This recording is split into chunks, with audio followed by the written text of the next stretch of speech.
the housing market in San Diego crashing? Are people buying and selling homes? In this video, we're going to take a look at the latest real estate market stats for San Diego, so stay tuned.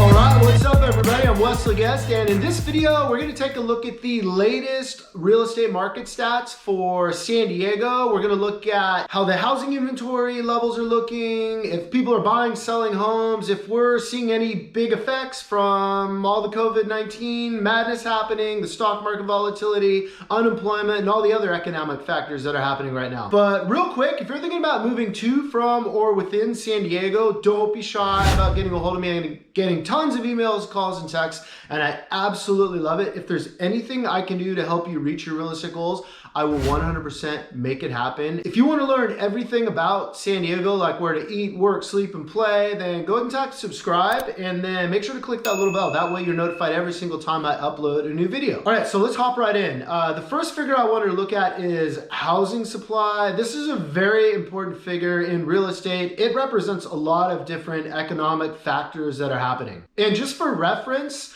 when we're talking about months of supply, usually anything under 3 or maybe 4 months supply of housing is usually considered a seller's market. San Diego's been in that seller's market range for years and years. Anything between about 4 to 6 months is considered a balanced market. Anything above 6 months is usually considered a buyer's market. Just for your reference, so anything above about 6 months or more as far as housing supply goes, you start to see short sales. And once you start to hit 7 months of housing supply, you start to see the REOs and foreclosures. All right, so as you can see, we're sitting at about 1.7 months of inventory as of the close of April 2020. So if we compare that figure to say the same time last year, close of April, that's going to be a reduction. So there's less homes available to purchase for buyers in San Diego. If you do the math, it works out to about 3 days. When you see smaller fluctuations like this, it usually is an indicator of a stronger real estate market. When you start to see bigger and more wild swings, that's usually an indicator of a weaker real estate market. So adding 3 days to last month as far as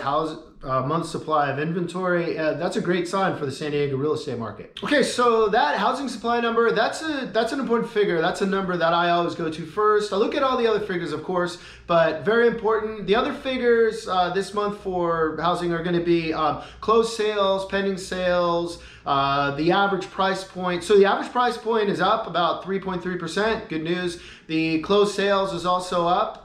There was a reduction in pending sales. Once again, and I mentioned this in my video covering March, it's the same, in April. I expected to see a reduction in the amount of escrows.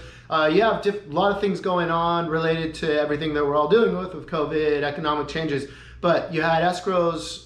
There were canceled escrows, but a lot of escrows were extended. So a 38-day escrow might have turned into a 45-day, a 60-day escrow. People just waiting to see kind of how this thing plays out.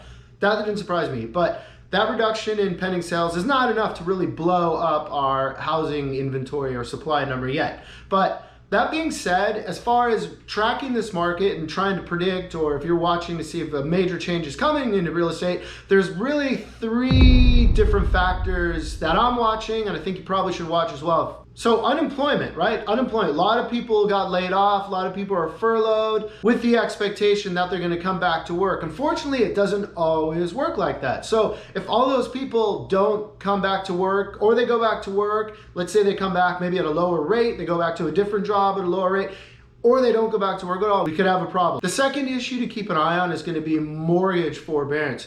A lot of people right now, you're out of work, can't pay your mortgage, totally get it. So, but the problem is that those mortgage payments, they're not being forgiven, they're not grants, they're not getting added at this time. They're not getting added to the end of the mortgage. They're going to be due once that forbearance period is over. If you didn't pay your mortgage this month, it's going to be added in next month. If next month comes, it's going to be added to the following month. So what this could look like, if you're 6 months, a year down the road, all of a sudden you owe 6 or 7 mortgage payments at once. If you're a year out, if you owe 13 mortgage payments at once, that's a significant amount of money. I actually just did a call with a lender. He brought up a lot of good points and clarified a lot of what's really happening in the lending environment. If you want to check that video out, then go ahead and click here. The third issue to keep an eye on is going to be consumer debt. That's been a rising figure even before all the recent changes. It's something to keep an eye on. If people get into trouble, they don't have access to capital, they don't have cash reserves. All right, so the real estate statistics, not a whole lot of changes. They actually look pretty stable at this point.